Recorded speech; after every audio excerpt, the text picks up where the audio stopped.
Boa tarde a todas e todos. Eu queria cumprimentar os oradores que me antecederam nessa tribuna, cumprimentar a nossa presidente em exercício, deputada Fatinha, e me permitir, na tarde de hoje, a fazer algumas observações sobre 4 pontos. O primeiro dele, aquele que vem sendo objeto de matéria nos jornais, no âmbito das notícias policiais, aquele jogo denominado Baleia Azul. E por que trago esse tema? Porque, na verdade, quando nós olhamos o nosso filho à frente de um computador, no espaço tranquilo do seu quarto ou na segurança da sua casa, não no perigo das ruas, provavelmente muitos pais acreditam que aquele filho está coberto pela proteção e segurança da sua família. E o que essa investigação levada pela Delegacia de Repressão aos Crimes de Informática, e faço nesse momento um elogio às delegadas Daniela Terra, delegada titular, e delegada Fernanda Fernandes, o que essa investigação nos demonstra é que, na verdade, tudo se passa no mundo virtual, um grande desafio na rede de informática, em que, após a adesão pelo jovem, em particular, por adolescentes entre 12 e 14 anos, o que temos a seguir é um processo de intimidação, um processo que leva aquele adolescente que aderiu a esse jogo a fazer uma automutilação. Há relatos de jovens que tatuaram com instrumento cortante o desenho de uma baleia azul. E o último estágio desse jogo virtual nada mais é do que levar esse jovem a tirar a sua própria vida, ou seja, conseguir fazer com que esse jovem aceite o desafio de se suicidar. E é muito interessante, ainda que essa investigação esteja sendo conduzida por sigilo, é muito interessante quando a autoridade policial, a delegada Fernanda Fernandes, alerta que aquela conduta do adolescente, ela deixa rastro. Portanto, é preciso que os pais estejam atentos à mudança de comportamento dos seus filhos. Esses filhos passam a ter um comportamento extremamente restrito, intimidativo, e, na verdade, essas crianças são levadas para um mundo onde são efetivamente ameaçadas por uma associação criminosa.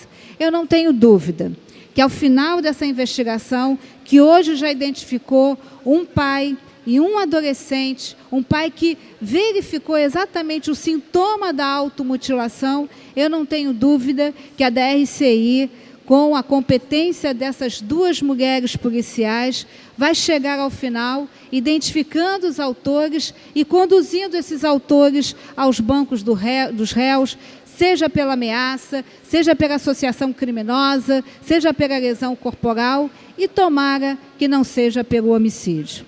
O outro dado que eu queria refletir aqui é a possibilidade que alguns deputados, dentre eles o deputado Paulo Ramos, o deputado Zaqueu Teixeira e eu, e o deputado Jorge Felipe Neto, tivemos a oportunidade de participar da CPI que apurou a morte dos policiais.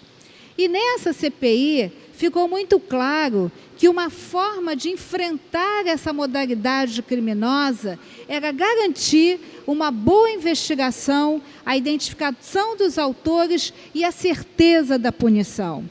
E um dos resultados dessa CPI foi a lei que foi hoje sancionada pelo governador do Estado, Lei 11.52 de 2016, e essa lei quer criar um núcleo de investigação dos homicídios dos agentes de segurança. Os homicídios dos agentes de segurança são aqueles homicídios dos policiais civis ou militares. Lembrando aqui que somente no ano de 2017, mais de 60 policiais militares já foram mortos. O homicídio do agente penitenciário ou do bombeiro militar. Não importa qual o local do Estado do Rio de Janeiro onde esse homicídio venha a acontecer. Esse inquérito, essa investigação será redirecionada à divisão de homicídios e eu tenho absoluta certeza que a divisão de homicídio vai fazer aquilo que merecem os nossos policiais e a família dos nossos policiais. Identificar os autores, levar esses autores aos tribunais para que a punição seja feita, na certeza de que garantir a punição é uma forma de enfrentar a violência. Pois não, deputado Paulo Ramos? Eu estou acompanhando atentamente o pronunciamento de Vossa Excelência, mas quero tentar dar uma contribuição em relação ao número de policiais mortos, policiais militares, 60, porque muitos que foram feridos também morreram depois, e os policiais civis. Mas para dizer que é preciso também compreender a causa, e a causa é o modelo equivocado de segurança pública persistente. Enquanto as operações policiais, enquanto não houver a compreensão de que a política com base na visão militar do confronto, da eliminação do inimigo, distanciando a polícia militar e a polícia civil de suas atribuições constitucionais. Hoje mesmo, operações policiais em São João de Meriti, de grande vulto, para cumprir mandados de prisão. A gente sabe que é um pretexto. Aí vai a CORE, depois vai o BOPE, vai o choque. Eles fazem tudo nas comunidades carentes, onde tem o PP. Aí depois vão embora, deixam lá, naquele quartel de lata, poucos policiais militares recebendo a reação. Então, temos que discutir esse modelo de segurança pública que deu errado, fracassou, porque aí poderemos mais tarde ter outra realidade. De qualquer maneira, tendo na delegacia de homicídio o setor específico para investigar e descobrir a autoria daqueles que ousam ainda atentar contra a vida dos policiais civis e militares, bombeiros e inspetores penitenciários, desmoralizando ainda mais o Estado, porque é a falência também da autoridade. Parabéns a Vossa Excelência. Obrigada, deputado Paulo Ramos. O outro tema que eu gostaria de trazer à reflexão, já tratado também aqui, foi a feliz iniciativa dos deputados Ana Paula Rechuan e o Anderson Nogueira, que traduziu na manhã de hoje a Frente Parlamentar para o Enfrentamento ao Câncer. Eu aderi a essa frente, entendendo a magnitude do tema que ela quer tratar. Procurei entender um pouco mais esse fenômeno da saúde, que é o câncer, que como doença alcança não apenas aquele que é portador da doença, mas toda a família. Esse fenômeno que, embora a ONU tenha dito em 2011 que a cura do câncer devia fazer parte da agenda política de todo e qualquer país, esse fenômeno alcançou 12 milhões de pessoas na última década, sendo que 7 milhões de pessoas morreram vitimadas pelo câncer. Somente no Brasil, 500 mil pessoas morreram. Quando a gente vai para o detalhamento dos indicadores da sobrevida, no que se refere à América Latina e à Europa, é muito clara a desigualdade. Enquanto que na Europa, 13 no universo de 37 pessoas morrem, na América Latina, 13 no universo de 22 pessoas morrem. E o que a gente verificou como nó dessa questão que faz com que, lamentavelmente, apesar de toda a evolução da medicina, hoje ainda um número expressivo de pessoas morram com essa doença que é cruel e silenciosa? A dificuldade no diagnóstico, um diagnóstico que não é precoce, a dificuldade de alcançar o tratamento adequado, enquanto que os dados dos estudos desenvolvidos nas pesquisas médicas dizem que entre o diagnóstico e o início do tratamento não devesse ultrapassar o prazo de 60 dias, essa não é a realidade, sobretudo a realidade do Estado do Rio de Janeiro. O tão elogiado Centro de Diagnóstico e Imagem está fechado.